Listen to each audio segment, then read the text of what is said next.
Hello everyone and welcome to another Game of Thrones Tower of Babel breakdown. As always, I am Julian Meush. I am joined by Daniel D'Souza. Yo. And we are here to discuss Season 7, Episode 3, The Queen's Justice. Alright? Now, if you've never listened to our breakdowns before, let me just quickly go over what we do. We basically unpack everything, go through the episode scene by scene, discuss it, help give a little bit more context. Dan has read all the books. I have read none of the books. So we try to look at it from the show perspective, and we don't offer any book spoilers if there is any left. So or there might be a couple, but either way, it's not important because you don't have to worry about that. And I guess let's get right into some listener questions and comments. Dan, do you want to start off with an email we got from Andrea?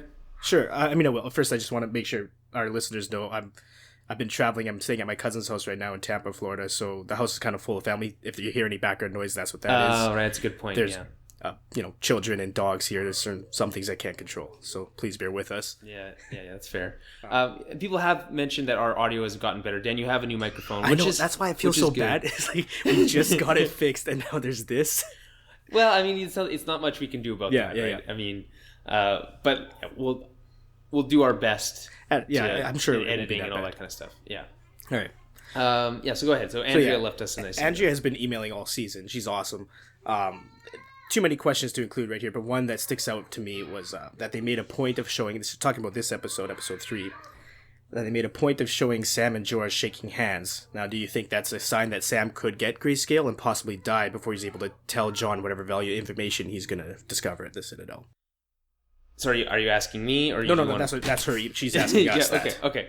So let me say my my take on that. I think that they did make a point of showing Sam and Jorah shaking hands. I think for the exact opposite reason than what she's worried about here. They did that to show that he's not infected anymore.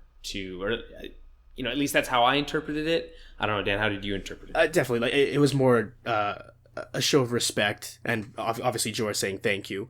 But the fact that Sam offered his hand first, it's more out of respect for his father, right? Who is sort of like a pseudo father figure to Sam.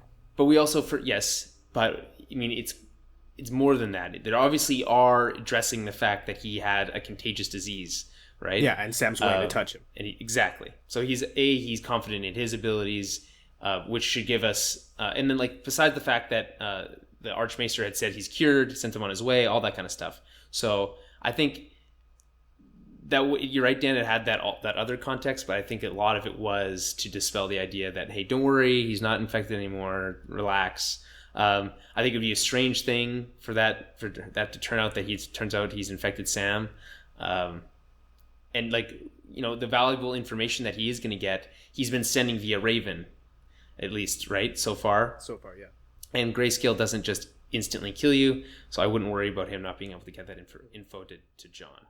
I will say it's pretty weird that he was able to just read a book and then master this skill, but he did willing to let that pass. Didn't he say, he's like, I just opened the book and read it and followed the instructions or whatever, right? I don't know. Maybe that's more of an indictment on the rest of the Maesters who aren't good at following instructions, maybe. I don't know. By the way, I guess we should mention, if you want to send us in some emails, you can send us in emails to towerofbabelpodcast@gmail.com, and that Dan's going to read them all. I read them all as well, but Dan is the one who responds to them. And we also chat with you on social media, so at Tower Babelcast on Twitter and facebook.com/towerbabelcast. Follow us on those places, and that's mostly me on those sides. Now, Dan, we also got another email here. Yeah, I mean, we got a bunch. We're only picking a couple. This is from Jeffrey from Wilson, North Carolina, which is honestly, I think the third or fourth fan we have from North Carolina, which is awesome. Gotta love those North Carolinians, man. Yeah, no, it's a cool place. I've never I've been to North Carolina, but only to the airport. I've spent a week in Raleigh. It was cool. Okay. I don't know. Right. Anyways, again, and I'm paraphrasing these emails, but essentially his point was he thinks Littlefinger is potentially still allied with Cersei somehow, because a couple seasons ago, I guess they were, right? Mm-hmm. And planning to use the fact that Jon's gone now to undermine Jon and either marry, or in his email he said either marry or kill Sansa in order to consolidate power in the north. seems unlikely he would kill Sansa. Yeah, because I think we all believe him when he says that he loves her. Yeah. Although he's been willing to sacrifice people he loves before, so. Well, that's true. I mean, this seems different, though, right? Yeah, for sure. This seems more core to his character. That whole thing is almost core to his character back to season 1. So that would be strange. It would not be shocking if he was still like had some backroom deal with Cersei going on. That wouldn't surprise me. I don't think he's ever had any respect for Cersei, and I think, at least until I had watched this episode, so I'd answered email before watching the episode, obviously, I think she had no strategic value to him. But that may have changed because there's a lot of power plays this episode. Yeah, I mean, at the same time, Cersei doesn't seem overly concerned with what's happening in the north, at least not yet. So I guess we'll see. But yeah, it seems unlikely. We'll leave it at that. Yeah, and I mean, at one point, like he was referencing a marriage. I don't think Sansa and Littlefinger would ever marry. But if it was up to her, she would. Yeah, or just up to any of the Lords of the Eyrie or the Lords of the North, right? Right. But there was at one point a plan for her to marry Sweet Robin, who is still at the Eyrie, and that would be another way to consolidate that power for him. That's true. That weirdo boy. Yeah.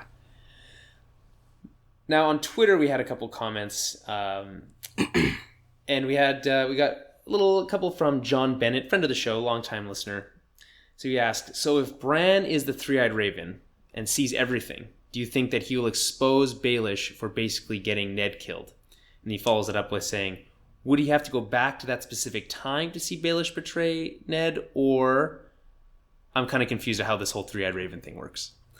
Yeah, I think we all are. Yeah. Go ahead. All we've seen, specifically Bran learning about Jon's parentage, he did have to go to a specific time.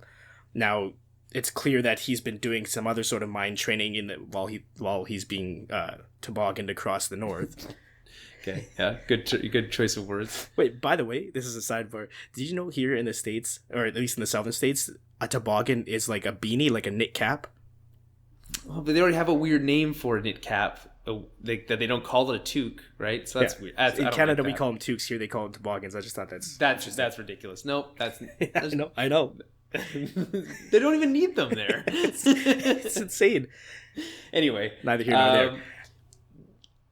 What was I saying? I completely threw me off here. Okay, so that being said, Bran says in this episode that he sees everything all the time, right? Everything that's like, I'm paraphrasing, but he basically says everything that's ever happened or that is happening all the time, right? So it's unclear whether or not he just has all the knowledge of everything, but it might be more, I think it might need to be a little bit more specific. He might actually have to go back to that time, but I think he's more concerned about other specific things. Yeah, bigger fish to fry, right? Yeah.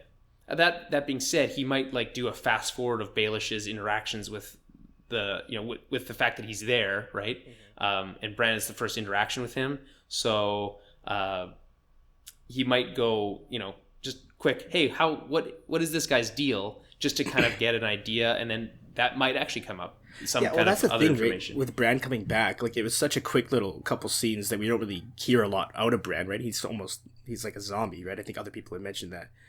But that's going to be a game changer for anybody around him. There's so many secrets that people carry that he can just know, right? Which so it could be. I just don't know. It's one of those like those situations where you have a show where you have a character with an ability that's like way overpowered, right? That you have to constantly find reasons to depower them, quote unquote. So you just kind of I think that's kind of what's going to happen with Bran. He's just not going to be constantly giving all the knowledge of everything all the time, because that just kind of ruins the drama. Yeah, that too. But I mean, we'll see. We'll get to that, I guess, a bit more once we get there. And then Beatrice Body, also a friend of the show, longtime listener, so also on Twitter. So every one of the handmaidens to Cersei has her same hairstyle. Coincidence? I think not. And I thought this was funny because it's so weird how often hair and like wigs and stuff are brought up in discussing this show. I've never talked about hair so much in my entire life as I have been, watching this show. Especially this season. I know. So I think that's kind of funny. Yeah, I don't know. I don't think that is. You're right. I don't think that's a coincidence. I would, at the same time, I wouldn't read too much into it. Dan, you mentioned things about like last week about how Sansa used to style her hair similar to people she was looking up to or whatever at the time. This might be a coincidence. This way, one of the not a coincidence, might be one of those things where those who are working for Cersei and are in King's Landing, like she's like a trendsetter, right? So if it's like just a new trend is to cut your hair short. Yeah, it's right. such a thing. She cut her hair short. She's the new Rachel. Yeah, in the 90s, everybody wanted their hair like Rachel. Okay, I was wondering what you meant by that. All right, like from Friends, they called it the Rachel. I know. Maybe they called it the Jennifer Aniston. It's not important. Yeah, okay, but yeah, I think that's exactly what it is. And then Eric on Twitter found that word that I couldn't remember last week about Stannis and his healers. The word's apothecary. Apothecary. It's a great word too. It's a really good. That's what I said, but I couldn't remember what it was. So he had originally said necromancer, and I was like, the message was just necromancer ? I was like, and I wasn't sure what it was in reference. I was like, what are you actually talking about? Spatula. Yeah, well, I was like, just saying things. I always appreciate a good necromancer, but what are we talking about exactly? And then he's like, no, it was apothecary. He's like, right, okay. And then Snowblack the Oracle on Twitter. After the witch screwed, I love this. After the witch screwed Daenerys with her husband Horseman, how could she possibly trust Melisandre? I responded by saying that it's a very different religion, and that's the only answer I could come up with. What do you have to say to that for that? They are two separate religions, but they both deal with the concept of dark magic and blood magic. And Daenerys, at least in the books, her character is very wary of blood magic specifically, based on her experience with Meush. That's the name of the. What's the name you just said? The Lazarene woman, Meush. Okay. I thought you were just talking. I thought you slipped into like Elvish or something for a second there. Yeah, I kind of mentioned that about black magic, saying that that's clearly dark magic, and I think she is reserved when it comes to that kind of thing. Obviously, Melisandre wasn't performing black magic in front of her at the time, and her trust in them had kind of in the red priest anyway had kind of been grown a little bit ever since the deal with Tyrion. So I think that's kind of the difference there. And also, I think we'll be talking about later on in this episode, Melisandre is choosing to exclude herself from this situation because she knows if Daenerys found out what she did to Shireen, she would not trust her, right? Yeah, and which is we'll get to that, but it's a smart choice by the show to do that. And then another person, this wasn't even a listener, I don't think. It was just someone I was talking to on Twitter about Game of Thrones, and they had mentioned that every time that Euron killed somebody on the show, there was a storm present, which is actually true. I was skeptical at first. I was like, is that true? Because I don't remember that being the case. But apparently that it is true. But at the same time, I do think it's just a stylistic choice, at least at this point, and a bit of a coincidence. And nothing more than that. Unless there is some, he can magically control the weather. Dan, do you think he can magically control the weather? I mean, at this point, I wouldn't put anything past him. He's came out of nowhere and is just kind of wrecking shop. Euron is closely associated with magic. There could be something to that. I don't know. Their god is the drowned god, but he might worship the storm god too. I don't know. That's grasping at straws, but it's a good point. I mean, I just think. People will. I don't know if it's grasping at straws. People will pick up on things all the time, right? The first time he appears, it's during a storm, right? So I mean, once is not you can't. Yeah, there's no trend there. But then with the battle last week, right? There was a storm that was following because I was I don't know, I didn't remember there being a storm either. But the final shot of Theon in the water was of Euron's ship sailing away with lightning and stuff. So, but still, hard to say. 2 times doesn't make a pattern, right? Yeah, that's true. That could just be a coincidence, but whatever. So we'll see. Yeah, I mean, going forward, we'll keep an eye on that. All right, so let's get deep into the episode, scene by scene here. And again, this is season 7, episode 3, The Queen's Justice. All right. I think we have a pretty good idea of what that refers to, right? And the thing is, it's funny because the Queen's Justice would be like, oh, maybe it's something, it's like there's multiple queens on the show right now. Could that maybe relate to like multiple things? It seems to directly relate to Cersei, right? It almost, unless there's something with, I can't think of anything with Dany that had anything to do with justice. Really. I would, again, another less than subtle episode, which is not a bad thing, episode title. Yeah. I liked the ones that were more vague, I guess. Like the door, obviously, that one's the one that stands out in my mind. It's not so much vague once you watch it. Before you watch it, you're like, huh, what could that mean? I like that. That I like. This is like, it's like, oh, this has so many possibilities, but really it was just one thing at the end of the day. So this is directed by Mark Mylod, same guy who directed last week, and written by David Benioff and D.B. Weiss. All right, so Dave and Dan back in the writer's chair for this one. Now, we start in Dragonstone, and this episode starts in the right place because Dany and Jon are going to meet, and it's something that people have been waiting for years to see. And in my mind, if the show is going to bring these two pillars of the show together in this episode, the right move is to start with that rather than to make us wait for it.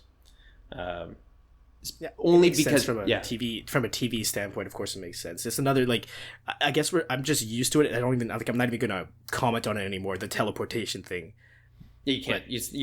You can't. It's not worth it. We have to just accept it and just allow the story to play out because it's not exciting to leave Jon away for 1 week or whatever and then come back, especially with only 7 episodes, right? I know. I understand the practicality of it. It's still kind of in the back of my mind. It's like, wait, what? And I think, unfortunately, I'm probably going to mention it one more time this episode because it happens within this episode. Yeah, there's a couple. Yeah, we'll talk. We'll get there. But I guess at this point, I kind of understand why people might feel the show is rushing things when they do stuff like this. But at the same time, I guess, would you want that last episode to happen and then wait a week before we see this meeting? Like, not necessarily, right? So I'm coming around to just accepting it, I think. So the first shot is Jon getting off his tender with Davos and being greeted by Tyrion. It's nice to see these two characters together again as well. I mean, obviously we get the big introduction later, but, you know, Jon and Tyrion have met before, and it's nice to see them together again here. Tyrion and Davos, though, have never met, and they have a quick exchange. They never met in person, but they were on opposite sides of the Battle of Blackwater. They mentioned that, right? It's important to remember that battle cost Davos his son. Cost Tyrion his face. And Tyrion his face, right? But he doesn't appear, Davos does anyway, doesn't appear to place any blame on Tyrion in any significant way or hold a grudge. At least it didn't seem that way. And they discuss the whole thing as like they just like had like it was like just a game, and just Davos just happened to lose. It was very cordial. Which is so weird because Davos, he's so lowborn, but he's out of all the characters, like he's the least likely to hold a grudge. He's the most, like in this circumstance, professional about it, right? It's true. Melisandre then asked the Northerners to relinquish their weapons, which at the time is a little foreboding, especially when you consider the whole meeting that they had in the Great Hall at Westeros about being a trap. I mean, but what are 6 guys gonna do? Right, it's just not exactly. it's that formality. And also, every time Jon has to give up his sword, I go like, oh, that's a pretty important sword. Make sure you give that back to him as soon as possible, and make sure not to just some other random guy either, right? Like, make sure that the coat check, like the sword check, is just the labels are correct, right? Yeah. Don't do that thing where they hang 2 coats on one hanger to make extra money. That's the worst. Is that the thing that they do in coat checks? Some of the girls at bars do that. Then you can use 1 ticket for 2 jackets and just pocket some money. I don't know. That $3 that you can save there. Amen. Whatever. Anyway, where were we? All right. So Melisandre, like I said, asked them to relinquish their weapons. They're escorted to the castle where Jon and Tyrion briefly discuss Sansa. For those who might not remember, Sansa and Tyrion were briefly married, right? Tyrion reassures Jon that it was never consummated, which is a little awkward, but something important that I think was kind of good to clear the air, I guess. And just reassuring Jon that he treated her with respect. Mm-hmm. And I think Jon would be inclined to believe him. Yeah, and then they have that little thing about how, like, she's smarter than she lets on, and then he has that clever line of, like, well, she's starting to let on, which is nice. And then out of nowhere, they get this, like, Top Gun-esque flyby, by one of the dragons, and totally freaks out the Northerners. Right? Just imagine that scene from Top Gun where they fly by the tower. That's what happens here with a dragon on this, which looks like the coolest. Like we've never seen them actually walk on that walkway before. We just kind of see them in the first episode in Dragonstone. But I can't tell if that was like a set that they built somewhere in Europe, or if that's like an actual walkway, stone walkway that they enhanced with CG. Either way, I think it's a really cool set. It is really cool. Again, impractical, but cool. Mm-hmm. Mm-hmm. Can you imagine every time you had to greet someone, you had to walk like 3 kilometers? Anyway, so it's always nice seeing people's first reaction to the dragons. In this case, Jon and Davos, like their face just in awe, right? Remember back with Tyrion, the first time he saw Drogon while he's on that ship just fly overhead. Just again, the awe. The world is shattered. However, Jon has seen some crazy shit. Yeah, but he's never seen a dragon before. Of course, and that. So where were we? Yeah, did we lose you there for a sec, Dan? I think maybe briefly. Anyway, moving on. And before we get into the meaty stuff that we're going to get into the next scene, we should address the fact that Jon didn't bring Ghost with him. Now, Andrea had mentioned this in her email. Yes. We didn't mention it then, but other people have been talking about this. This is a big thing on social media. But what I understand is that the lack of direwolves in general on the show is a budgetary issue. That they're saving the money for the dragons, and it's more difficult than you would think to make a giant wolf look real, right? Because we know what a wolf looks like, right, in real life. So to make a giant one is that much more difficult because we already have like a preconceived notion of what that should look like in our heads, right? Whereas a dragon is already made up, so there's no it'll look real enough, but it's still a dragon, which doesn't exist in our real world, right? So they try to avoid as much as they can putting them into scenes, especially with people. So it would have been really cool to see them in the same scene, the dragon and a direwolf, but it's, like you said, a budgetary issue. And for Jon, it doesn't make a lot of sense because he's not going there as a show of arms. He's going there as a diplomat. And then from a story perspective, like I agree that so you're right that he's going there as a diplomat, but he should probably have Ghost with him. That being said, though. It does leave him a Ghost that is in Winterfell. So if Bran needs someone to warg into, right, something there. Sure. That just occurred to me when I was writing it. I thought that might be important. So let's get into. Oh wait, no. There's actually still one more scene. Melisandre and Varys have a quick scene. We briefly mentioned it, but the two of them have a brief chat while looking out on Jon's ship, who we later on find out do they sink or just they probably just capture it. Yeah. Okay, it's not clear. Yeah. So Varys is basically wondering why she isn't more excited to see Jon after expelling all his virtues last episode, right? She tells him that they didn't leave on good terms because of mistakes that she had made. Now, I could be wrong, but is this not the first time that she admitted that burning Princess Shireen was actually a mistake? I don't fully remember. If she didn't say it, she definitely felt it last season. Right, but I don't think she ever admitted it, especially not to Jon or to Davos. She basically She always just leaned on the fact that, there was something important had to be done. I do my lord's bidding, blah, blah, blah, Yeah. So she seems a lot more remorseful about it this time anyway. Varys tells her not to return to Westeros because she's leaving to go to, where did she say she was going? Volantis, I believe. Volantis, okay. And he tells her not to come back. But she actually surprises Varys by telling him that she has to return because this is where she's going to die and this is where he's going to die, which I think that definitely surprises him, which begs the question, how long do these characters have left on this show? I mean, I would say that has to happen within the season. Just based on you wouldn't tease that, right? Yeah. The Chekhov's gun thing. Yeah. Okay, that's interesting. I didn't necessarily take it to mean that it had to happen this season, but for sure, I think by the end of the series they'll both be dead. Well, yeah, I mean, it was safe to assume that from the beginning. I think. Was it? Yeah, for sure. Those two characters, yeah. Why? Just because they're minor characters? They're dead. They're dead, man. Okay, all right. More importantly, though, I'm just glad that they included the scene, if for no other reason, that it gives a reason for her not to be in the throne room in the next scene, right?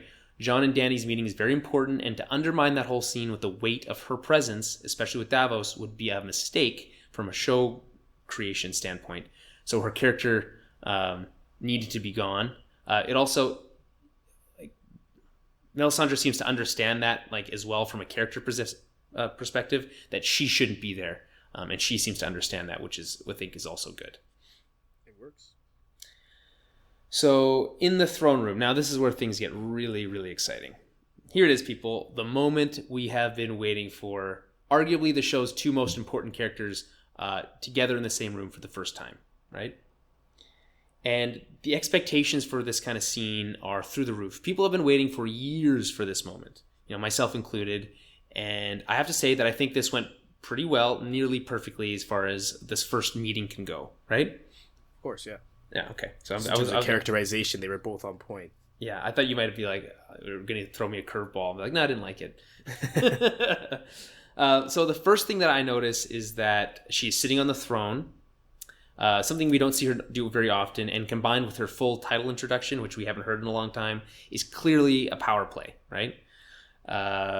This whole lot of this scene is posturing, or at least it is at the beginning, especially and from then her side, yeah. And then kind of it softens a bit later on. Davos then has a funny bit of introducing Jon with just like the one title, but then the whole thing gets kind of off to a rocky start with Jon refusing to bend a knee, and Dany refusing to acknowledge Jon's kinghood, right? By the way, I just want to say that bend the knee is one of my favorite phrases that has come from the show, right? It's a good shorthand. I like it. It's really good. And Dany is slightly perturbed by basically his insolence, and this all leads to a whole discussion about rightful claims to the throne, oaths, and family lineages. What I found interesting about this whole exchange is how hypocritical some of Dany's arguments were. Jon kind of points that out here, Dan. But she talks about having a rightful claim to the Iron Throne, but believes she shouldn't be held responsible for the actions of her father, right? Which is a callback to the first episode when Jon was saying that he wouldn't punish those kids for the sins of their fathers. Right. No, and I did notice that, acknowledge that, and obviously that's true, but her father is where her claim to that throne originates from in the first place, right? Well, her family, yeah. Yeah. Directly to her father, though. Yes. Right?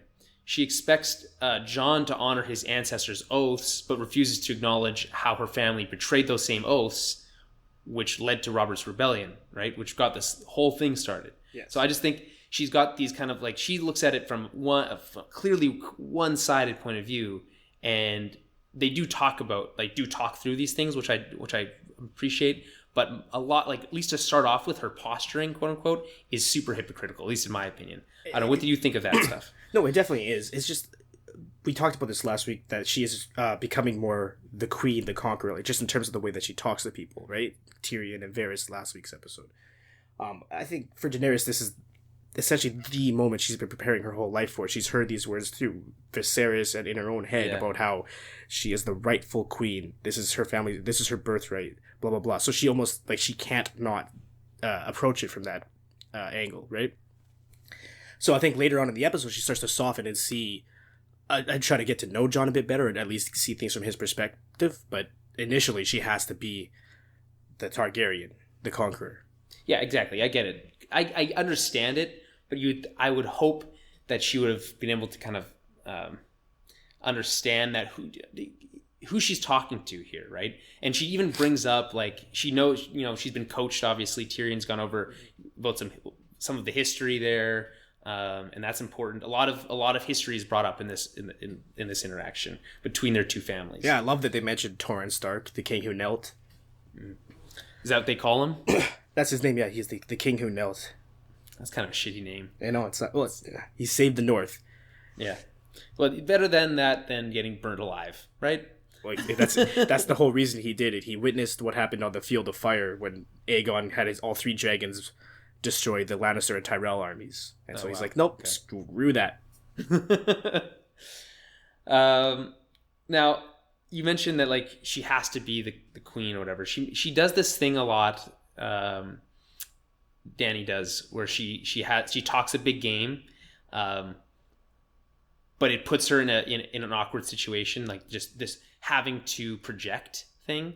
Doesn't always make for great conversation, you know, and that clearly, like, Jon isn't like phased by any of it, right? He's been through enough. That being said, though, it's easy to see both sides of this argument, like you said. Even though my bias, I guess, kind of slightly leans towards Jon, but you can understand the skepticism, especially when it comes to the Night King stuff later on. Of course you can. It's crazy talk.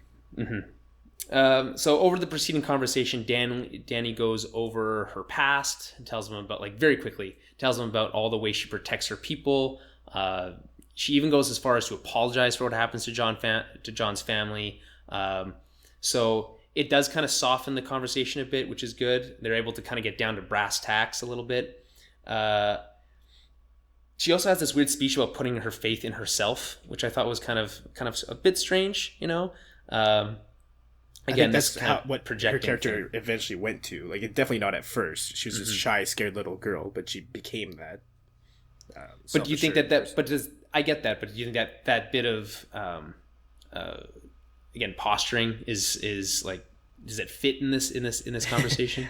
It did kind of feel out of place. Also, like, if that's like the internal monologue for Jon is like, I don't care. Yeah, it's like, totally. He's like, like, okay, Can we get to the important part? When can we talk about Dragonglass? Yeah. Now, Jon then goes into his whole Army of the Dead situation, but Dany could, like, and then now it's her turn to be less interested because it sounds crazy, and it's totally understandable, right? I feel like there are a better way. Like, they tried to explain the Army of the Dead, but there's no real way to explain it. But he could have gone about it in a better way than just say it like twice. The Army of the Dead. I know he does this. He has an issue with just like saying, like, listen, this is very important. Why is nobody listening to me about this? And he could be a little bit, diplomatic about the whole thing. Yeah, I guess. So they kind of get to a stalemate to some degree, but there is that moment there where his validity is kind of called into question, and Davos has to kind of come to his defense. And there's that moment where he, like, looks at him, like, don't say it, that I was brought back to life. That whole piece. Where do you think that, like, what is that, like a card he wants to keep close to his chest? Why is that not something he'd want to known, or would it just sound even crazier and be like, best to just leave that for now, that kind of thing? I feel like that's not something you advertise in general. They wouldn't know where Daenerys where her preferences lie, but the whole black magic thing, that's an example of black magic, right? Best to just leave that one. So yeah, I get that. Also, and they do touch on it though. He's like, she's like, what do you think that was? Yeah, so that's foreshadowed. Like, that's going to come into play later on. But it's also like, yeah, you don't give away your whole hand right away. You know what I mean? So much happens in this scene. It's nuts to even think about. Like, you could probably do a whole podcast on just this one scene. I love the performances here. I think both were really good. I think the way it was shot was really nice. It's a really nice set. That throne room is still my favorite throne. I like it better than the Iron Throne. Seems less impressive now than it ever has, in my opinion. Like, it just kind of sits there on, like, 2 steps, and it's not very big. You want to know what that throne and every other throne have in common?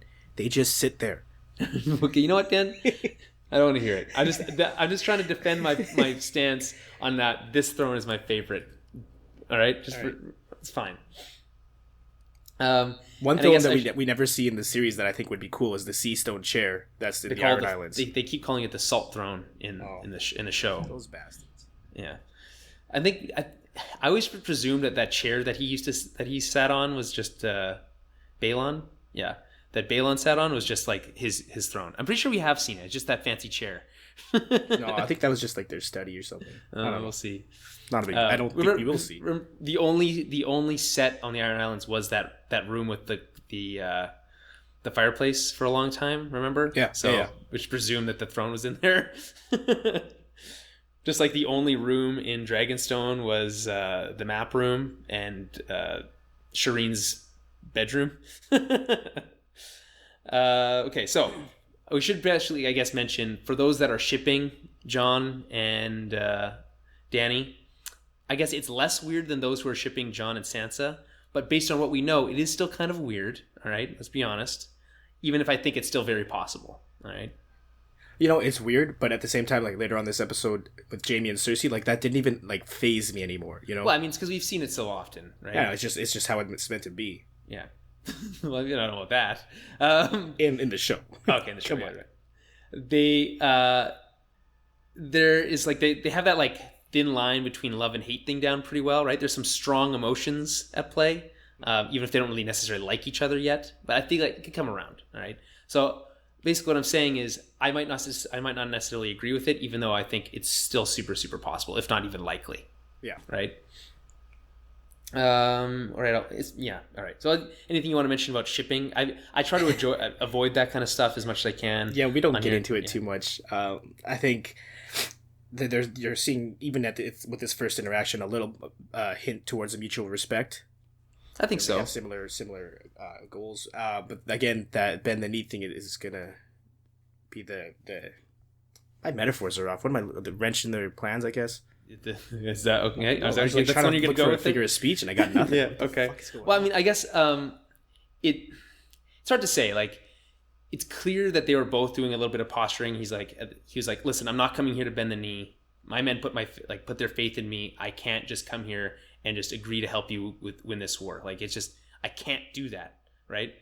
I think you're right. There is that mutual respect thing there. I think they're going to come to an understanding. Well, especially considering what happens to Dany's army at the end of this episode, right? She is going to be in a less powerful position, right? She won't be able to dictate as much as she was able to.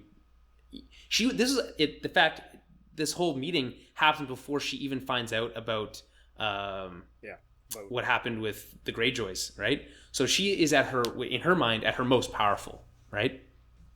So her position's lessened like moments later, and then it's lessened even more by the end of the episode. So they're going to be in a little bit more of an even plane. She might need his help a bit more than because he even says like, "What do I need your help for?" Right?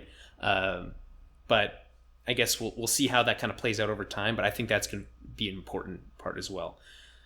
Overall, I think we always wait to the end of the episode, but I think might as well just say now this is my favorite scene of this episode. I don't know, Dan, if you have a different one. If so, save it for the end, I guess. Yeah, I'll save it. Okay. So next we have Jon and Tyrion, and Jon and Tyrion are having a nice little chat. This is kind of out by the same spot that Melisandre was out earlier, right? He's looking out over the water, and his ship is missing. So they kind of just set that up nicely, and this whole conversation is kind of a little bit of Jon like wallowing in self-doubt a little bit. From Jon's point of view, there's a really great moment, I guess, that I want to start this whole thing with. There's a really great moment in this scene where Jon basically says the thing that the audience have said ever since Hardhome. And I'm paraphrasing a bit here, but it's basically saying, it's crazy that every time I talk to somebody, that no one takes me seriously. The dead are walking, people, and he's flabbergasted by the fact that no one is listening to him when he's talking about this stuff. He's running into the same problem even back home in the north, where they're much more likely to believe him. But he's like, listen, I'm not coming here and just making this shit up. Take me seriously, right? And that's what stands out to me in the scenes in particular. But the rest of the scene is Jon basically asking like if he made a mistake in coming here. He's asking whether Tyrion even believes him. Tyrion tells him that he does believe him, but he can't help him. At least not from the way he's presenting this whole thing. He's like, you're not dumb. I trust you. But tell me, what can I do for you? Like, where can we work with you here, right? Spell it out for him. Mm-hmm. He's basically being Jon's hand of the king there for a little bit. It's nice. He does a little bit of hand of the kinging and queening for everybody in this episode. It's nice, actually. It's nice to see him being a friend to Jon, right? Instead of just being... And you can tell, like, Tyrion is kind of stuck between a rock and a hard place because he, his allegiance is obviously with Daenerys, but he wants that alliance with Jon as well. He wants to make things work, so he's being diplomatic here, doing whatever he can to make that happen. And it's cut nicely here. He says, like, what can you ask of me, right? Cut down to the next scene, and Tyrion, now hand of the queening, telling Dany, like, listen, you need to, like, extend an olive branch, give Jon the dragon glass. It doesn't mean anything to us, right? You didn't even know it was here. And start to build the relationship, right? The ally motif rears its head again, right? That's something that we talked about last week.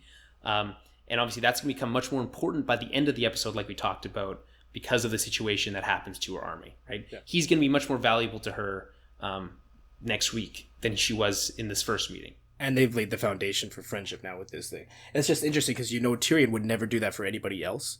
You haven't seen them together for so long, but you can really tell that he trusts Jon and wants this to happen, right? Well, he kind of lays it out. She's like, well, what do you make of this whole army of the dead thing, right? And he kind of just lays it out in just like the most plain you can be. Like, listen, if I was his hand, I would have told him not to come here, right? Like, the fact that he's even here, it should be a sign that you should at least take a grain, believe it with a heavy spoonful of salt, right? And that, we don't have any reason to not believe him right now, right? Even if it does sound crazy, right? So let's work to build this relationship. And yeah, obviously Tyrion has a motive of his own, like you said, that he likes this guy, right? So he's willing to be a little bit more, flexible with him than he would be with others. So that's nice as well. They agree that that's a good idea. The next scene is Tyrion and Dany. That's the scene we just had. The next scene is Dany and Jon. And this one, this meeting is a bit more, little less formal, right? She tells him that she will give him the dragon glass, and they're going as far as to say that, a long time ago, nobody believed that there could be dragons, right? So, like I said, an olive branch. And she's willing to believe. Yeah, well, she's not even that. She's willing to not believe, right? If that makes any sense. Yeah. Sure. You get it. Jon, and this, oh my God, I cringed at this moment. Not because of like poor acting or anything, but Jon then like leaps in with like, so does that mean you believe me, right? In like the way that like a 5-year-old would ask his mom about like something that happened at school or something, right? And it's just, he was so desperate, right? I just cringed. It's like, dude, just like have some tact, and all she says in return is like, you better get to work, which I interpret as, like I said, not that she believes him, but she's willing to at least play ball, which is a good first step. So that is all that happens at Dragonstone. Is there anything else that I missed, or anything else you want that you feel like we should touch on before we move on? No, I mean, I feel like, we already talked about it a lot, and as much as we were looking forward to it, there really wasn't much more to say about it, right? It's going forward, it's going to be crazy, because he's stuck there, right? She's not holding him prisoner, but she's also not letting him leave. At least not yet, anyway. I imagine, again, I think a lot is... They set up a couple things, or at least we're going to move on. This season's moving at a mile a minute, right? Yeah, for sure. Oh, he's stuck there. That just means he's stuck there for that episode. Yeah. So next episode, things are going to change again. Next episode, they'll have all the dragon glass mined and made into weapons. Well, she did say next week. He did say that she would have, like, he'd give him all the men that he needs, right? Yeah. So it's not just gonna be him and his like 5 guys, like just like with shovels, but you can presume that they'll have a good stash by then, even if it's not all mined, right? I'm excited by the fact that this all happened so quickly, right? And I loved every moment of these interactions. It was awesome, and I kind of like that he's there for at least for next episode, because let's get more of that. Like, let's have more conversations. Like, I want to see more of this interaction and how that's going to play out, right? Obviously, we know that later on, Bran makes that comment about, he has something important to tell Jon. I think we have a pretty good idea of what that is. This scene alone, like, there's a lot of foreshadowing here. This scene, or not this particular scene, but in the throne room scene, she says, like, I'm the last Targaryen, right? Every time that someone says that, you get their, the last time someone said that, I think, was it Aegon? Is that who was the old maester in Aemon, Maester Aemon. Aemon, where he's like, it's a sad thing to be a Targaryen alone in the dark or something like that, right? Yeah. And then it cuts to Daenerys. And then it cuts to Jon walking into the chamber, right? So they're not subtle with these kinds of things, and that's before they even blew the doors off that whole thing. But that's gonna come to a head by the end of the season, right? And then so basically, I'm just excited for more of this, and I'm looking forward to next week. So let's move on to probably the shortest Game of Thrones scene of all time. I was thinking about this. Like, I was like, is there been a shorter scene? And I don't think so. I can't think of one off the top of my head. Yeah. No. And this is just Theon being pulled out of the water. Doesn't say a word. Doesn't say anything. Well, no, he does. He says that. Yeah, doesn't he? Says that he tried to save her. Oh yeah, that's right. Yeah, and he's picked up by other Ironborn. They ask what happened to Yara. He's basically given no respect. Like, these are the Ironborn are action first. So to just like, oh well, I love it. It's like, well, I tried to save her. It's like, well, if that was true, you wouldn't be alive, right? Pretty harsh, but true. And then moving on, because like I said, shortest scene ever. Not much to say there. There's nothing much you can say. Like, he's on the boat. He's going to end up back in Dragonstone probably. With whatever's left of her fleet. Yeah, and with little respect from anybody, including Dany probably. So, King's Landing. And a lot of stuff. What I liked about this episode is a lot of the early half was condensed into, a couple major areas and didn't do a lot of jumping around. So we got to stick with some characters for a while. Like, we got all that stuff in Dragonstone all together, where I think in previous seasons they would have cut away, cut back, cut away, cut back. No, just get it all done, and then we'll go to King's Landing and get that all out of the way and then move, right? So in King's Landing, Euron arrives in town with his prizes in tow, riding through the streets on a horse pulling Alaria's daughter Tyene, and Yara, right? He's loving it. He's basically a rock star. He's even wearing like black leather. I mean, he couldn't be more like a rock star motif going on here. Yeah, he's winking at all the girls. Right? He arrives in front of Cersei to present his prisoners to her and ask for her hand in marriage, which was kind of promised, right? She agrees with a caveat, right, that it will happen after the war is won. Which does that not give you the impression that, like, she's just gonna wait till the wars? If they win the war, she's just gonna kill him at that point, like, so she doesn't have to go through that. It gives you I never get the impression. Go ahead. It's just something that Cersei has kind of always done. She said, "Make the deal now, because we'll figure it out later, and between now and later, she can make other things happen." Doesn't necessarily mean she would have him killed, but she would definitely find a way out of it somewhere or another. She's not getting married to anybody. That's just how I read this whole thing. And she'll use him for all he's worth, and then get rid of him. I just feel like Euron he seems like he's been played as this kind of this strategic guy, right? If not crazy also, but you think he'd be able to kind of like read that a little bit? He seems a little bit not willing to anyway. Well, no, they both kind of have that same mentality about this. Like, they're using each other. He doesn't really love Cersei. He wants to marry her for her power. They're each a means to an end. That's true. That's a good point. So the scene where they're going through the streets, did you think that that was an intentional, I'll not say callback, right? But like, to like the shame scene, right, with Cersei.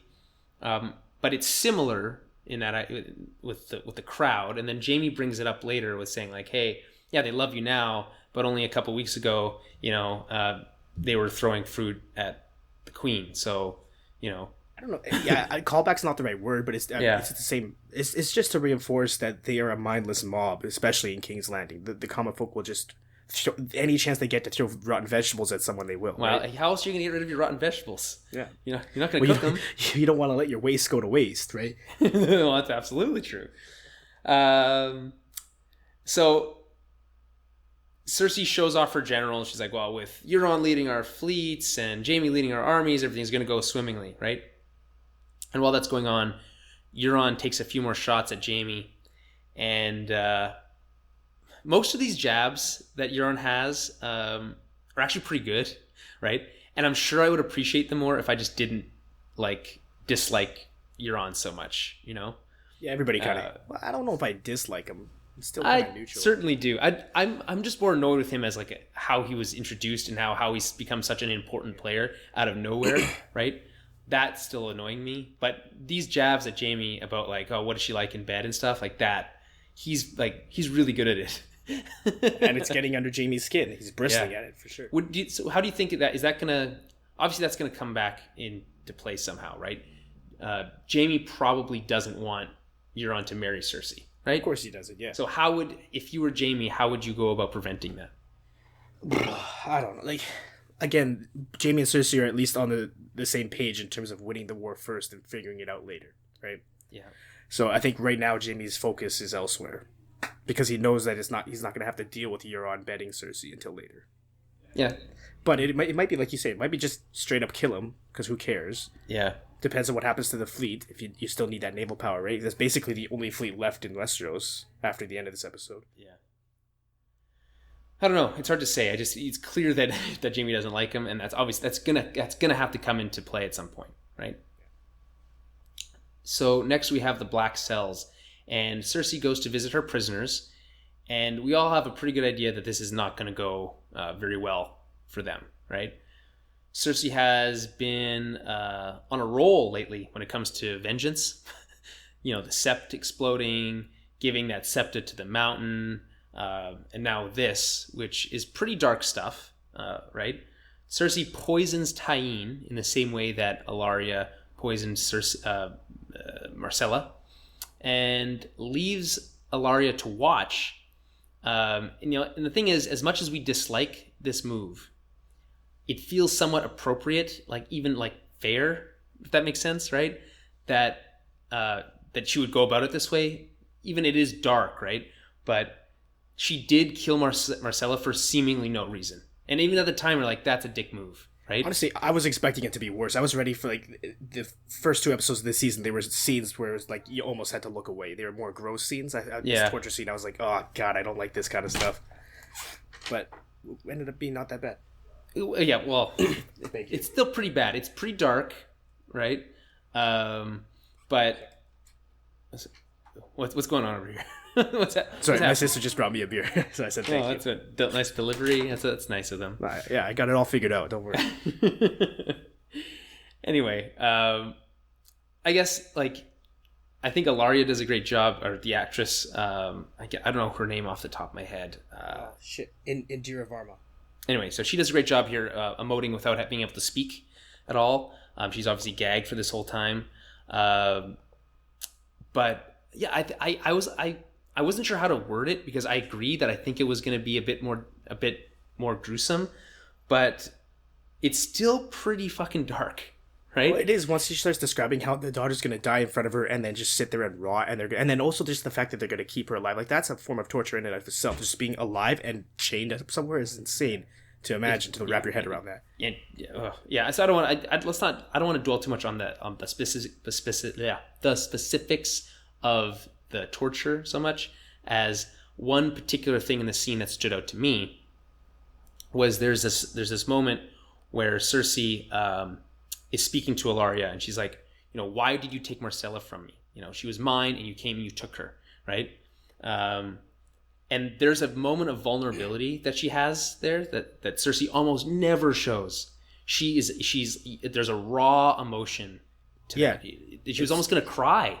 I was about to say, it's almost sort of childlike. It's like a regression. Like you said with Jon earlier, he got so excited at the prospect of someone believing him that he sort of regressed into this childhood mode. And that's what it's a primal emotion, right? It was really subtle. But I just think it was so brilliant, and it really speaks to Lena Headey's performance. I think she's been doing a great job ever since the beginning. But this new version of Cersei is with this kind of emotional edge to it. Is really great to watch, even if you dislike her character. For sure, everybody hates Cersei, but there were two moments in this episode that specifically her acting stuck out, and that was for sure one of them. The other one was earlier in the throne room when Ellaria was spitting at her feet, essentially, and she had this just look of triumph on her face. It was really, really subtle, but really well done at the same time. Anything else you want to say about this scene before we move on? It's probably the last time we're going to see either of those people. So yeah, that's it for Dorne. Likely. I think there's the last time we're going to see a lot of couple characters. I mean, there's no coming back from that. It sucks, but the whole time I'm watching that, I'm reminding myself, like, these two killed Doran Martell and Ariel Hota, so I can't feel sorry for them. That's fair. And they killed Marcella, and it was, again, she was innocent. Yeah, she was. It was a dick move. And, and she even Cersei in the scene is like, listen, everyone makes choices. You chose to kill my daughter. That's how that, pays off for you, right? It's, like I said, it's almost fair. We don't love these characters, but we don't like that this happened to them because of what it means for Dany and her position. So we move on. There is a Jaime and Cersei scene. So apparently torture and revenge really gets the blood pumping. So Cersei immediately returns to her chamber for some incest sex. She's a sadist. I think that's clear. So before she enters, though, you get a quick shot of Jaime removing his golden hand, and he's sitting there alone. And we're treated to another moment of vulnerability. This is super quick, but I think it's also super strong. He looks almost defeated, sad almost, I would say.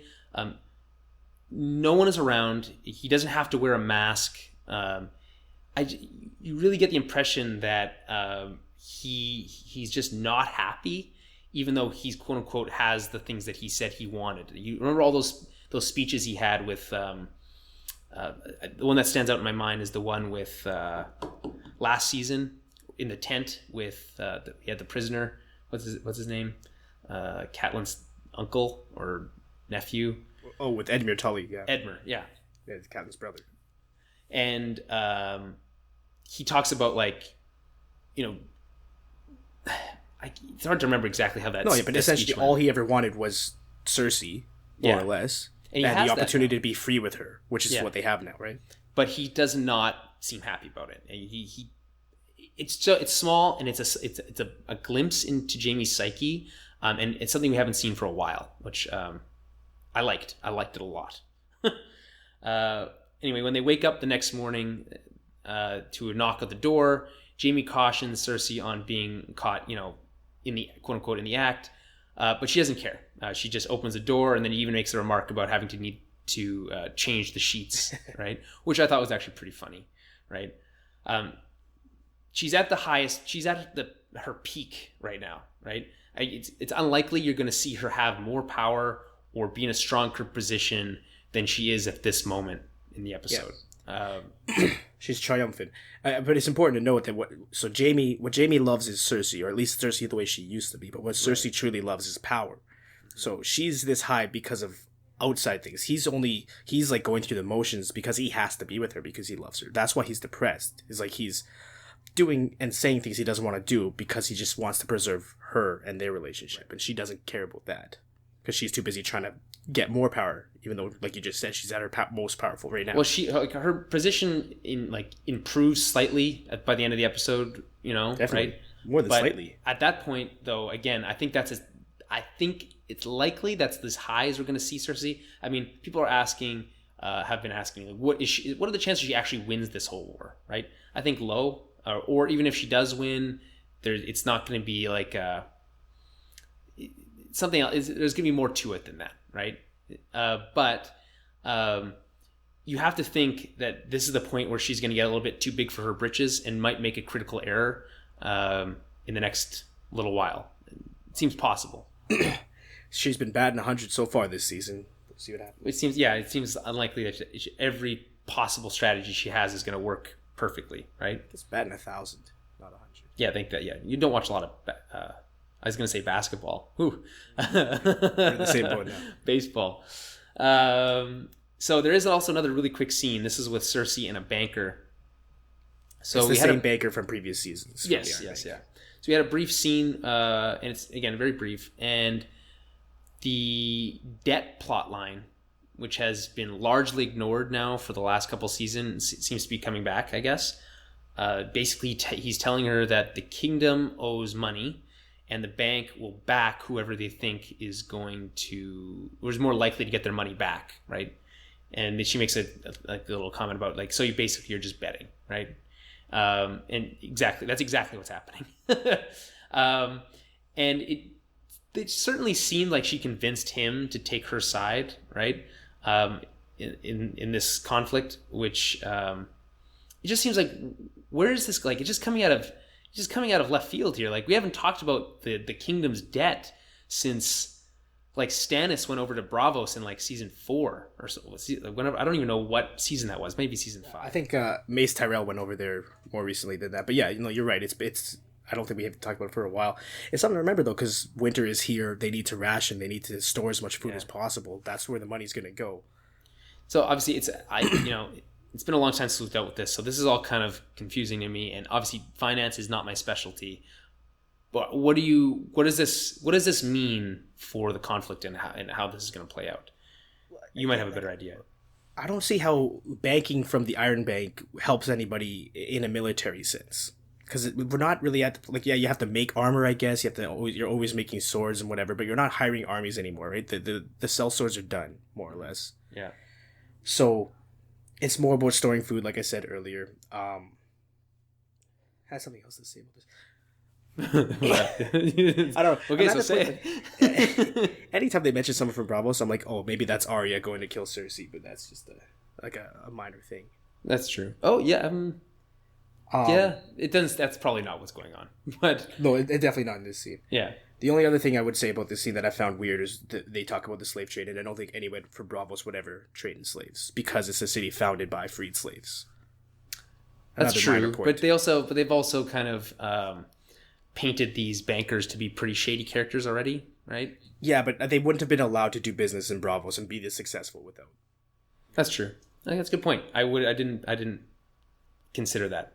But I guess that's definitely and the an oversight. Iron Bank is also closely tied to the Faceless Men. Like, I don't know. It's just it bothered me a little bit that. Okay, all right, no, that's fair. All right, so let's. I know what I was gonna say. Okay, yeah. All right, okay. No, we find out later in the episode, like at the very end of the episode, that the Lannisters are essentially broke. That the gold is gone from Casterly Rock, and like they've kind of been living off of this. Lannisters always pay their debts thing for a long time, and it turns out they may not have a way of paying them. That's something that might come back later. Yeah, okay, that's a good point. Although you imagine that Highgarden probably has a little bit of money. Yeah, right? I know, and they're plundering, and King's Landing, like they have resources, but they're running out. Okay, so let's thank some people. For those who aren't aware, we are running a crowdfunding campaign this season, trying to raise $1,000 Canadian for the show. So if you want to help support us, you can head over to towerbabble.ca/donate, towerbabble.ca/donate, and drop us a couple bucks there. Much appreciated. Now, obviously, we've had some people already donate this season, so we're going to thank all those people, and we're going to do it in spurts throughout the season. We've been doing 4 an episode, but as we get more, we're going to increase how many we do every episode. So, Dan, you have the show notes in front of you? I do. Okay. So I'll start. Ray Guzman from, we're not sure. There's a small gap in the middle of our donations where we didn't get their locations from, but I think moving forward we'll get them back again. So Ray Guzman from somewhere in the world, thank you very much. I think it's Guzman. What, based off like Luis Guzman. Are you being serious right now? Because I can't tell. Yeah, well, no, it's spelled the same way as an actor, so that's how I pronounce it in my head. All right, okay. Sorry, it doesn't really matter. I guess I should. Well, it does matter. I mean, we had. Oh shoot! Yeah, we have to do some corrections too. We'll do that afterwards. Okay, all right. Do you have them in front of you? Because I don't have them in front of me. I'll remember them. Okay. Okay. All Anyway, right. sorry. The next person we need to thank is Kim Sprattley. All right. Also, we don't know where they're from. It's part of that whole gap. But I do recognize the name. I believe that person is on our Slack group. Yes. By the way, if you donate at least $10 Canadian, you get into our Slack group, which has been having some good discussions. We had a little hiccup this week about spoilers. I guess those in Europe are seeing the episode 18 hours later. So I'd say if you're joining the Slack group, someone mentioned just turn off notifications and then just check in, right? Once you've got a chance to... Unfortunately, you're going to have to treat it like any other social media. The spoilers may or may not be there, so just kind of ignore it until you've seen the episode. Right. That's what I did. I turned it off. Yeah, and I think that's fair because, I mean, there's definitely a chance that people aren't watching it right away. So I'd say if you're in the Slack group, and I know that everyone who is in there is listening, so again, thanks again for your donations, guys. And I love the conversations going on in there.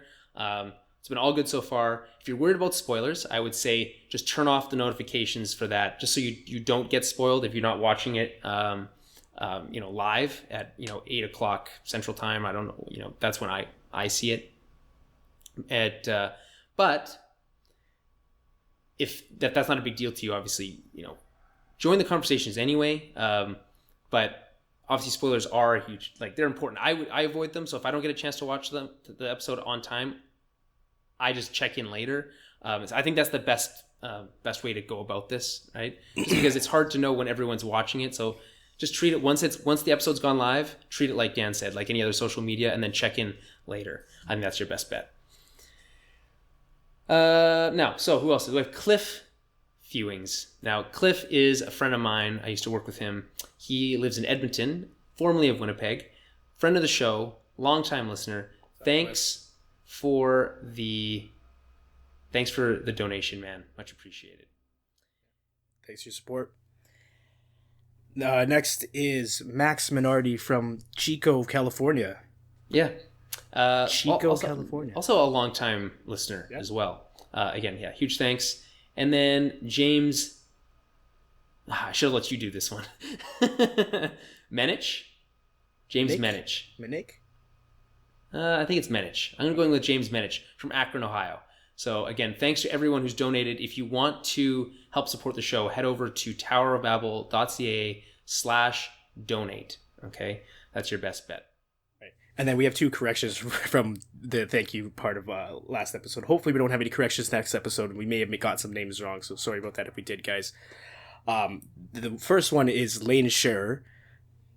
Donated, obviously, a longtime fan of the show, and I accidentally called her a dude last episode. She's been listening for a while. We've been emailing back and forth. It's just like it's never come up, and I don't know why I shouldn't make that assumption, but I did, so I'm sorry. Lane's not a dude. It's all right. It's a she. And then the other one was Sam Chinford, also a longtime listener. We had the name of his town, but we didn't know where it was, like which country. And I think we said England at first, and then we switched it to Wales, but it was in fact England. Okay. All right. Awesome. And I think, can we just give ourselves a pat on the back with the Yuri Spacek? What was it? Oh, that was his name, right? Yuri Placek, I think. He said it was basically a perfect pronunciation. Right. So, I mean, that's why I should never try to do it, but that's awesome. Now, let's move on with the show. Now we're going to move to Winterfell, and back in the north, we get a pretty badass scene of Sansa like being in charge, right? She's like walking through the castle, making decisions, right? Littlefinger is there, and he gives her some advice. It's actually a pretty cool line. It's from the trailer about fighting all the battles all the time, which is in line with how we know he thinks. He's basically telling her to consider everything, every outcome, and not just the ones directly in front of her, right? It is good advice, even if we don't like Littlefinger. Well, see, that's the thing. That's sometimes the show can be written so brilliantly, like in terms of a character perspective. This is perfect for Littlefinger. He's so good at making like his own ends, making like what he's saying seem reasonable, but it's serving his ends. So we know it's bad. We know that he's undermining Jon. We know that he's distracting Sansa from the war in the north. But it makes so much sense the way he says it that you almost agree with him, right? Yeah. And then she also makes some decisions about food and armor, which is pretty smart. Like they're like smart decisions. Now, there's a moment where she's like, these breastplates, they need to, like, she says, like, shouldn't they be covered in leather with winter coming? And then, and then who is she talking to? It's the Lord from the Eyrie, right? Yeah, Bronze Young Royce. Yeah, so he's like, oh, you're absolutely right. And he's like, you there? Why is there no leather on this? Yeah. So the whole thing is, I watched this episode in actually a group setting, which I've never actually done before. I've only ever watched it in like alone. And there's this bar down here, the King's Head actually, and it's got like old style like wooden chairs. It's very like an Irish pub kind of feel to it. Nice. And it's like super appropriate for watching Game of Thrones. I was sitting in a chair that was like basically the one that we just talked about earlier from the Iron Islands, and I was walking. I was watching the episode, and then when he said that "you there," blah, blah, blah, blah, I looked to my friend who was working but was sitting and watching. I was like, "Have you ever said like just you there to someone? Have you ever had the like opportunity to say that?" No, it's not really come up in real life ever. No. And he's like, "No, really." It's like, well, you there. Get me some more wine. And he's like, you fucking asshole. But then it is a very condescending way to talk to someone. Well, yeah, I mean, it obviously is, but it only worked because of the whole situation. Either way, it was nice of me it was a nice opportunity for me to ever actually get to say that. Anyway, I did enjoy watching it in the group setting. I want to watch it more than once. If I'm going to watch it in group setting, I want to watch it again. I try to watch it more than once anyway, but for sure, a second time in a private setting again might help, just in case I miss something. And then, where were we? Oh, yeah. So she's making decisions, making choices about food, and then there's somebody at the gate. And again, I also turned to my friend at that point. I'm like, I bet you $10 it's her brother. And I was right. He didn't pay me $10. And this has got to be the least emotional reunion we've seen on the show, right? Sansa is excited, but Bronn is completely detached almost. He gives the most monotone "Hello, Sansa" I have ever heard. So a couple people on Twitter pointed this out. So John Bennett, longtime fan of the show, basically says, so why does Bran seem so emotionless now? And he brings up this great point. I don't remember the old Three-Eye Raven being like that, or Bran the last time we saw them, right? He was more, in the present, I guess is the word I'm looking for, right? Yeah, but I guess he had mastered the abilities at that point. Bran hasn't got to that level yet. Mm-hmm. I guess, but you get the impression that the old Three-Eyed Raven, even though he had mastered those abilities, still was able to emote, right? Maybe, I don't know, maybe this is just a lack of skill from the actor. It just seems unlikely. I don't know. There were definitely times where the previous Three-Eyed Raven was sort of distant or cryptic, right? Yeah. Just not to this degree. Like, he's right. Emotionless is a good way to put it. Like, he's stone cold, nothing on his face, Robert on Twitter also says Bran is just an emotional jackass now. An unemotional jackass. That's right. An unemotional jackass, right. And then John Bennett again. Oh, he's right. Wait, yeah, no, never mind. That was the exact same thing. I just posted it twice on my show notes. It's gonna make a correction there, a couple of deletions. There we go. So we then get a nice scene by the weirwood tree, and Sansa's basically telling him like, listen, you're the last trueborn son of Ned, and you should be in charge of Winterfell. But he's not interested. He's like, I'm too busy. She says that she wishes Jon was there. He basically reciprocates that, but says that, for a different reason. He has something important to tell him, like we mentioned earlier. Bran then tries to explain the whole Three-Eyed Raven thing, but he does it in the worst way possible. Like, it's just the most, he's like, yeah, I can just see everything and I do everything all the time. He's like, well, how did you learn all these things? Well, the Three-Eyed Raven told me. Like, well, I thought you were the Three-Eyed Raven. Well, yeah, it's complicated. Like, well, then do a better job explaining it. That seems to be a theme with Ned Stark's, with the children that were raised at Winterfell, anyways. Because both he and Jon do a terrible job explaining these crazy, fantastical powers. You just like when he said that, I was like, seriously, Brandon, you're gonna go with that? Like a little more detail goes a long way. You know? Yeah, just like put yourselves in their shoes for a minute. You just said, listen, I can see the future now, all this kind of crazy stuff. But you're not going to explain how any of that works or how this happened. He doesn't. He clearly doesn't have to care about explaining things. Like he's very much Dr. Manhattan now. He's just like he sees time simultaneously, so he can't relate to people in the real world. I do like that reference. It's true. It's the perfect analogy. I'm good at those. Except for earlier. Yeah. I had a couple beers, so now I'm in the zone. You know?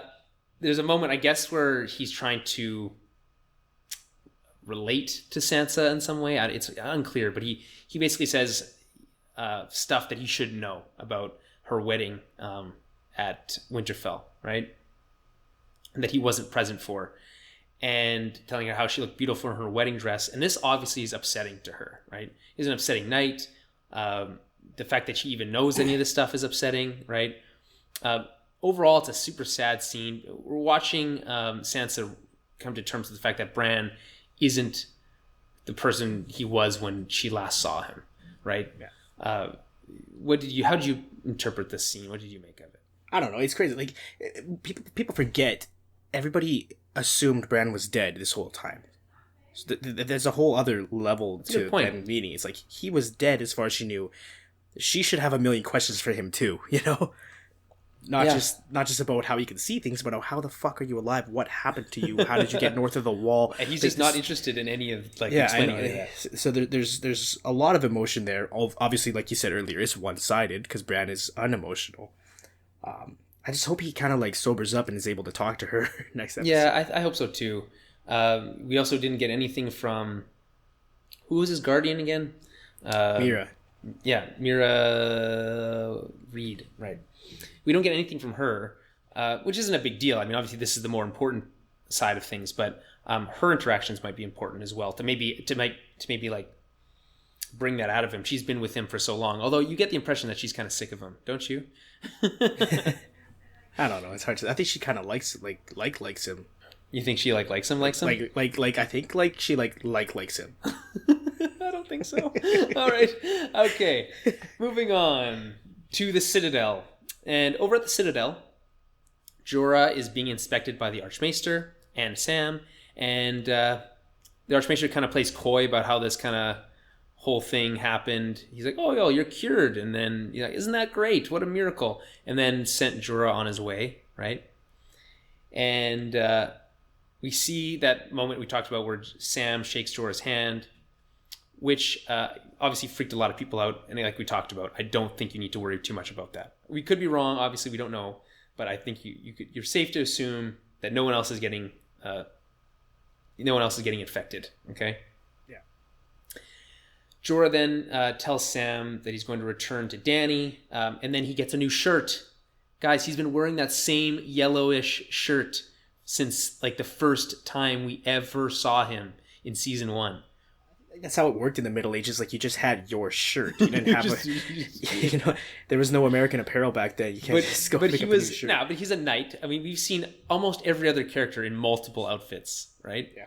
He has had that same shirt for a long time. And no, you're definitely right. That's a continuity thing. I'm not actually defending the show, but one thing I would say if I were trying to defend the show was that the reason he's in exile, the reason he's broke, is because his wife back then loved shopping so much, loved buying expensive things, had all that kind of stuff, and then he had to sell people into slavery in order to make up the costs. So he probably didn't have that many clothes because she spent all their money on her clothes. And they probably don't fit him. Did she? What happened to his wife, by the way? And then she left him for someone else who had more money. Oh, so she's still alive, presumably, just somewhere. Yeah, you'll never see her. She's gone. Huh?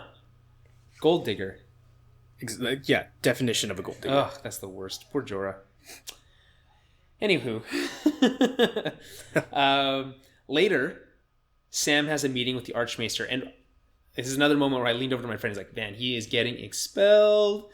Turns out I was wrong, right? Everyone's wrong every once in a while. But I was like, I was shocked when he was like, he goes over, he basically walks him through like, you know, how'd you do? Like, you know, you obviously cured him. It's impressive. He's like, he was actually kind of impressed with him. Kind of, there's almost a little bit of pride. You get that little bit of proud of him. A little. Yeah, and honestly, Marwyn's the only Grand Maester that would look at it that way. He probably would have been expelled had it been anyone else. But we also haven't met anyone else, so whatever. That's true. And, you know, so he's not expelled, but at the same time, he does have to copy down these scrolls, which apparently have flesh-eating paper mites or something. And that's that kind of bug. Yeah, just something gross that we needed to. They need to throw something gross in there. Apparently, guys, I was reading, according to the EW recap that I read, those aren't real things. There's no such things as paper mites. Okay, so that are also flesh eating. Maybe in Westeros, you never know. Well, no, not like they're not real things in real life. Yeah. Well, neither are dragons, so. Yeah. Okay. Obviously. It's okay. So what happens here? It's kind of nice, right? Like you get Sam is validated a little bit for making the right decision. You say, he's like, man, listen, you saved this man's life, and that's worth, you know, mentioning, right? But at the same time, you still broke my rules. You went against my commands.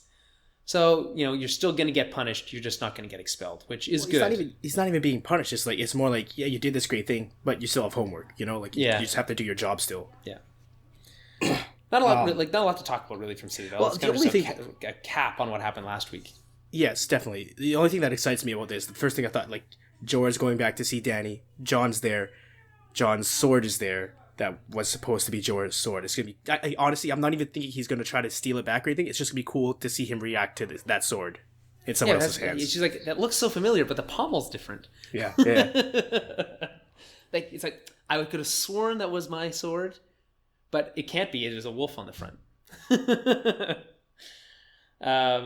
but that is. I for whatever reason, Longclaw is like the coolest weapon.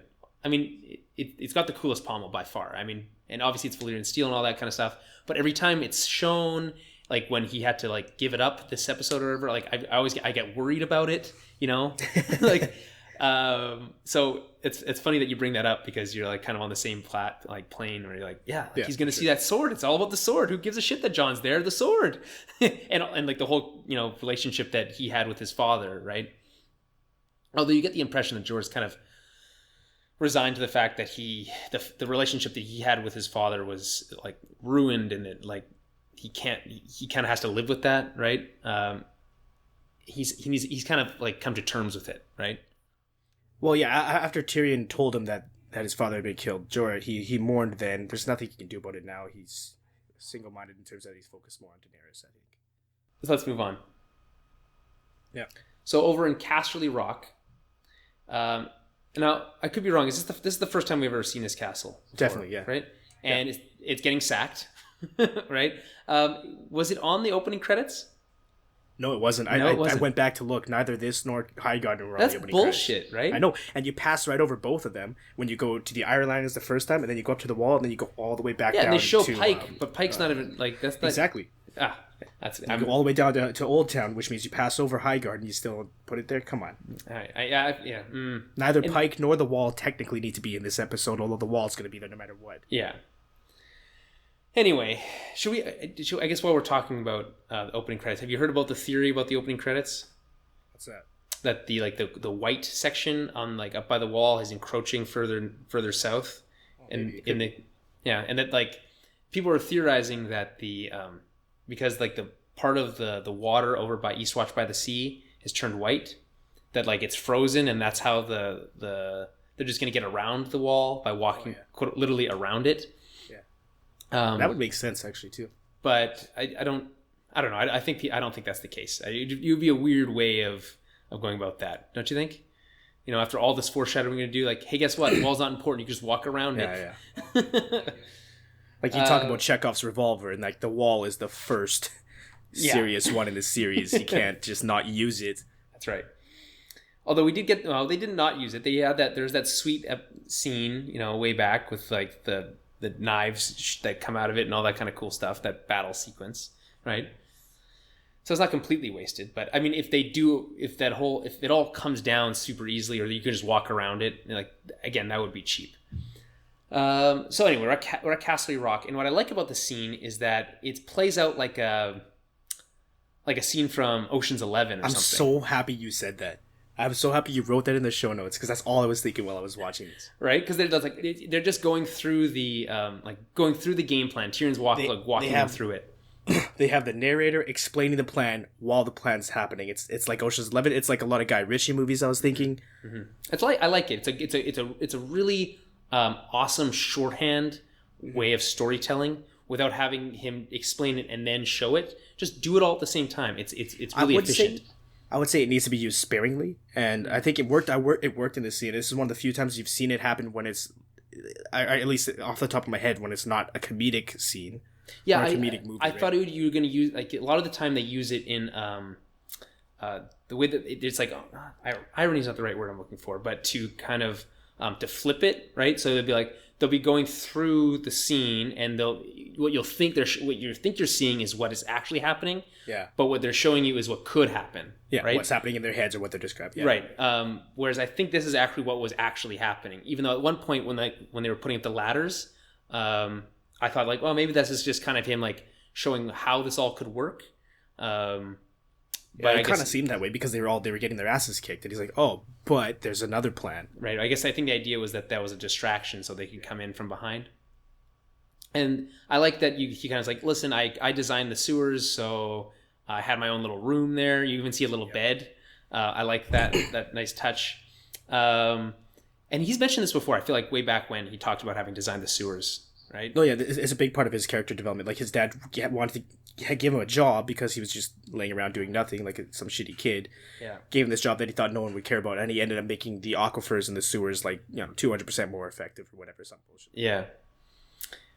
And anywho, so they come up. The Unsullied army comes up, captures the castle, but it's actually not quote unquote abandoned, but it was more of a trap, I guess, right?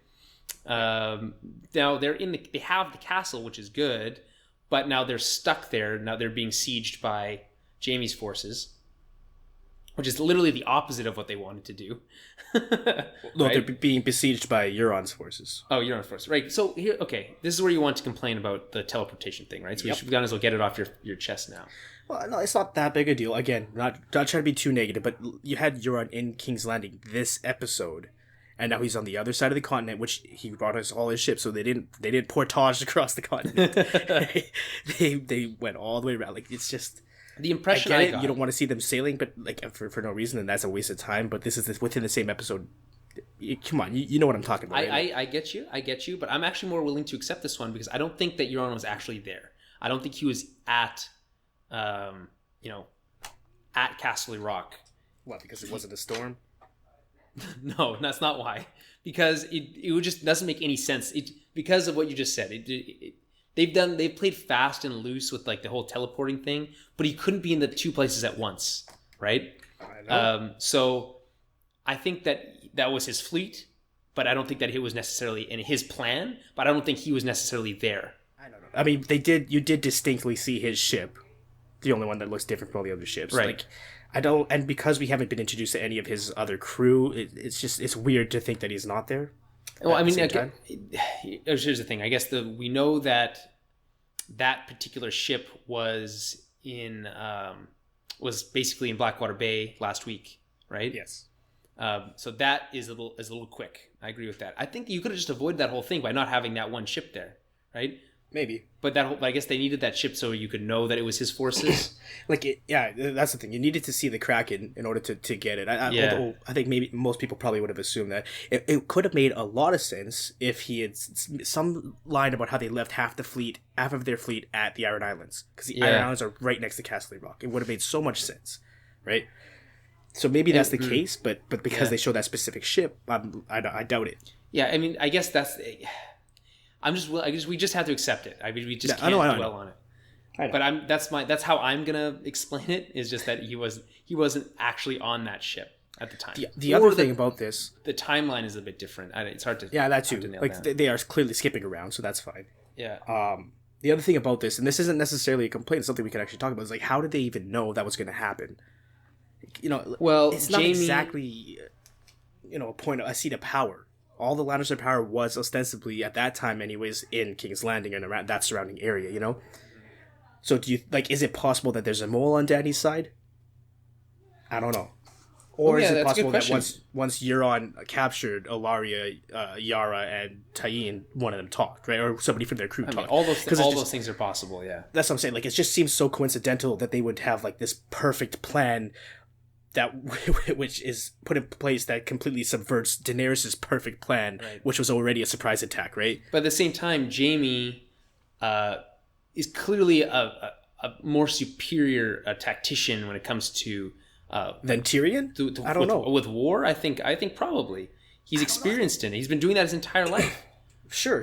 I don't know. Tyrion seems like a strategic mind, but between Tyrion and Varys, they got it figured out. But neither of those guys are military generals. Right? Sure. But I don't know. I still think they're smarter than Jaime. In this episode, Jaime goes as far as saying that he knew that Tyrion. I don't remember exactly how it goes, but you get the impression that he kind of knew that Tyrion was going to go after Casterly Rock.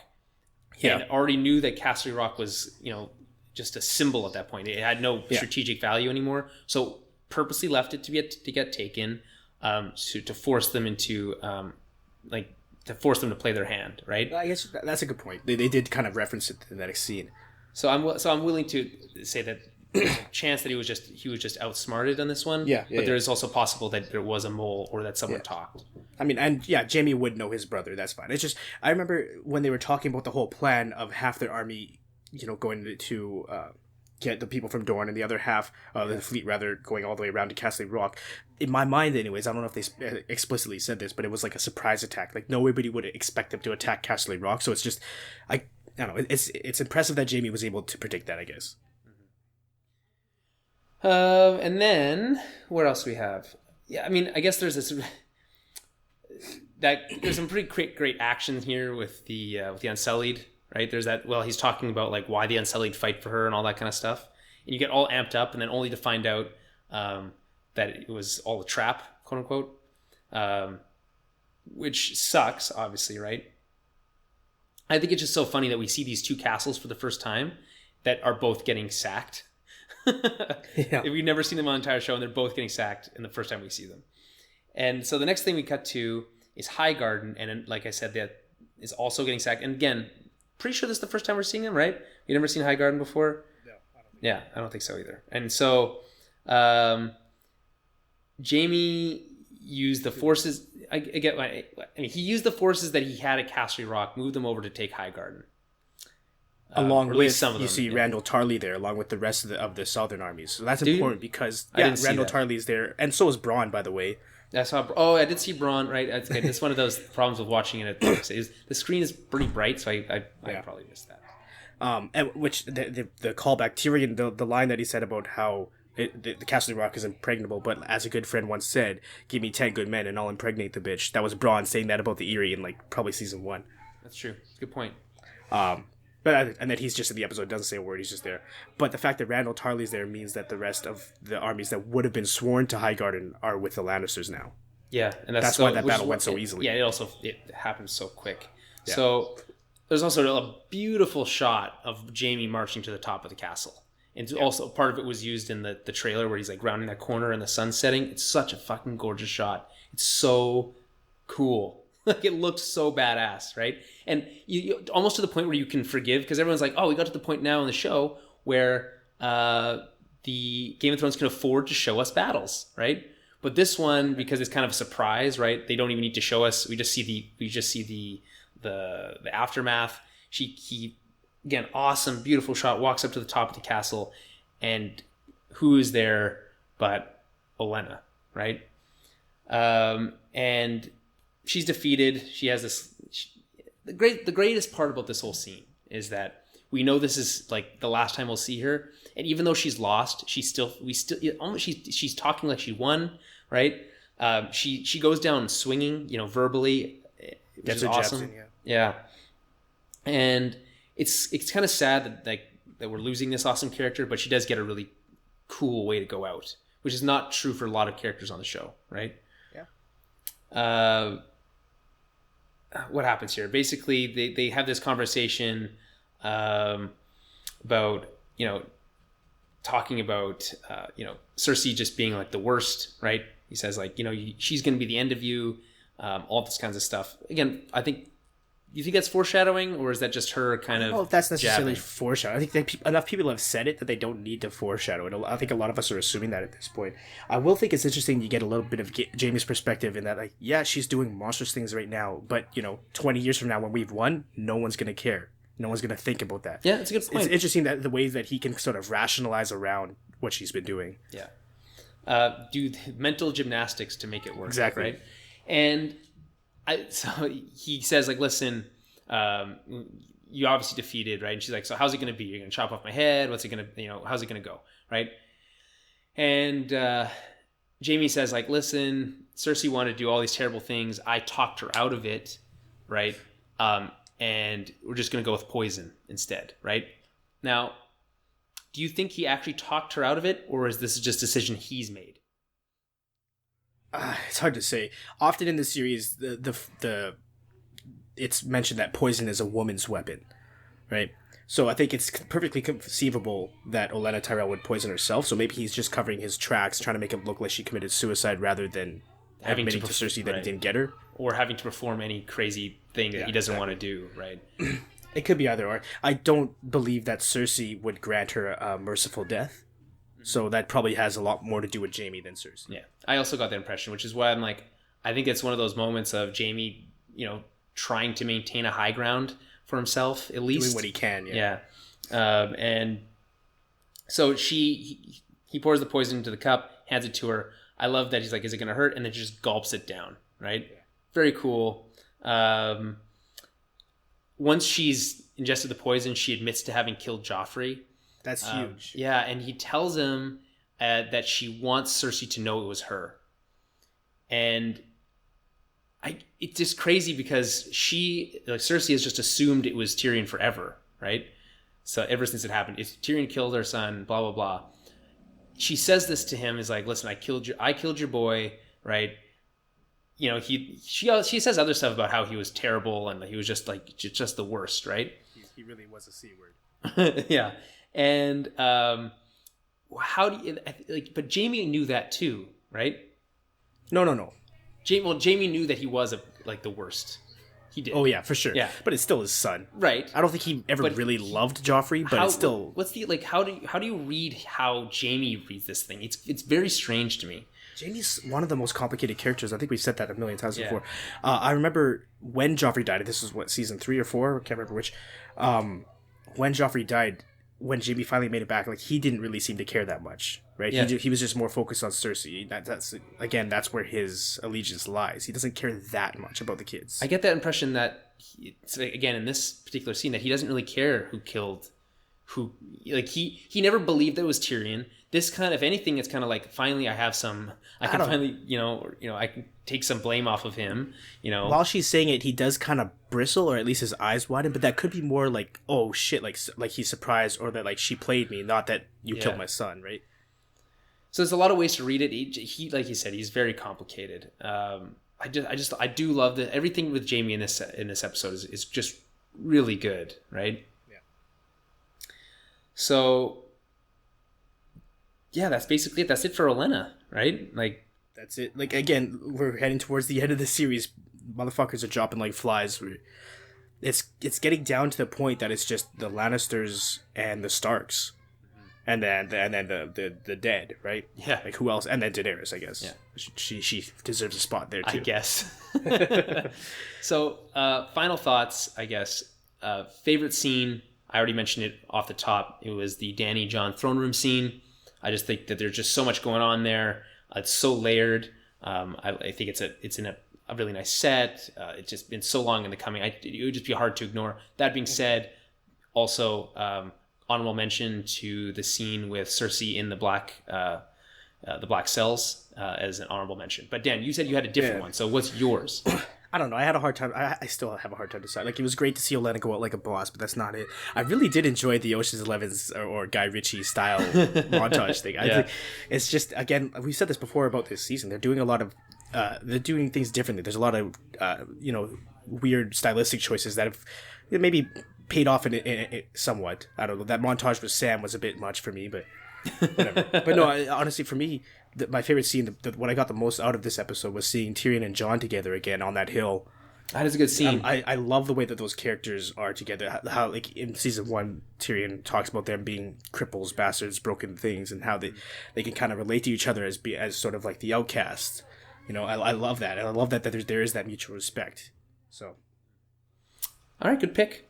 So, overall, this episode condenses things even more. It simplifies things a little bit, while at the same time, posing a lot of questions, right? We get more characters, more together, although Jaime's out of King's Landing for now, but more characters now. Where do you think they go from here? I think he probably just goes back to King's Landing, right? I would say no. They go back to they go to Casterly Rock. Oh, it's closer to finish the siege. Yeah, to get them from the other side, right? I mean, it's all very. He talks about having to force them across the continent, but they had to do that anyway, right? Yeah. So I thought that was a little strange. But... I don't know. I'm thinking like in terms of military power, Daenerys has no fleet now, or next to no fleet, right? Because whenever the first half was ambushed by Euron on one side of the continent, the other half on the other, but like any ships that weren't destroyed would have been captured. So she has no naval presence. So the Greyjoys, or Euron Greyjoy specifically, is the only naval presence in the Westeros. In terms of armies, obviously they made some power moves. I guess technically the Dornish army is still there, but I guess the fact that they don't have a leader means they are not going to be in the show anymore. I don't know. Yeah, it's hard to say. I mean, they're kind of, I guess, a wild card, but I think they're just basically ignoring them. They probably are. Where does this leave Dany? She has like you said, no naval presence. What's her next move? What's the plan here? Yeah, that's why Jon being there is going to end up working in her benefit. Is that she's going to have no other options than to go with Jon, right? And she lost the Unsullied as well. All she has left is the Dothraki. The Dothraki are with her. The Unsullied aren't. They didn't actually suffer huge losses at that. No, but they're going to be besieged, and they already mentioned. Jamie mentioned that they got all the food out of there. They're just going to be stuck in that castle and starve to death if they don't die fighting, right? That's true. Yeah, things aren't looking good for her. But she still has the dragons. So yes, that can always for now. Yeah. I mean, I guess this is just one of those things where, like, again, the pace of this show is just picking up. Someone on Twitter mentioned, I can't remember their name off the top of my head, but basically, it's crazy how fast these episodes feel, even though they're long episodes. They're with so much in them, they just feel like they fly right by. And that's just talking about the pace it just picked up. Any other final thoughts you have on this episode compared to this is my favorite so far, I think. It is my favorite this season so far. And like you just said about that Twitter person, I just felt like the end credits hit and I was like, there's at least 15 minutes left. I don't know how this. Let me see if I can find their Twitter. Keep going, and I'll see if I can't find them. I think I said that last week too. It's just because the pace is quickening, because there are fewer episodes, everything is like bang, bang, bang, bang, bang, bang, bang. How's it go? It's at least 4 or 5 bangs. Okay. It's not necessarily a bad thing. Like, it's definitely entertaining. It's just as a fan, I want those little details sometimes too. I wanted them to kind of flesh it out, even slow down the pace. There's a benefit to going up and down in a show and controlling your emotions like that, because this episode really felt like it was just nonstop, always rising. Well, the person who mentioned that on Twitter was Six Santa Virus, who we've actually had I recognized mentioned before. Yeah. Anywho, I think we can wrap up there. So. Follow us on Twitter at TowerBabbleCast. Like us on Facebook, facebook.com/TowerBabbleCast. Send us any emails, questions, comments you guys have to towerbabblepodcast@gmail.com. Find everything we do at towerbabblepodcast.ca. And if you would love to help us support the show, head over to towerbabble.ca/donate to leave us a couple of bucks. It's super, super awesome that anyone's even done that. Just be super appreciative. I can't even express my feelings when it comes to this.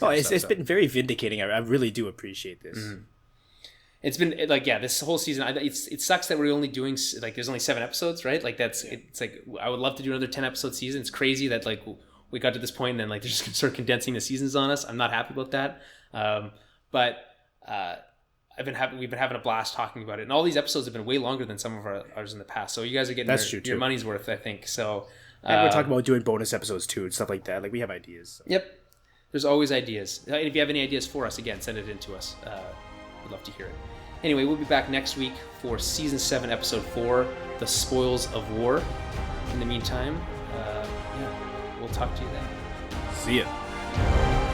This week's Game of Thrones theme is an epic orchestral cover by Cleffer Notes, and you can find their work on YouTube.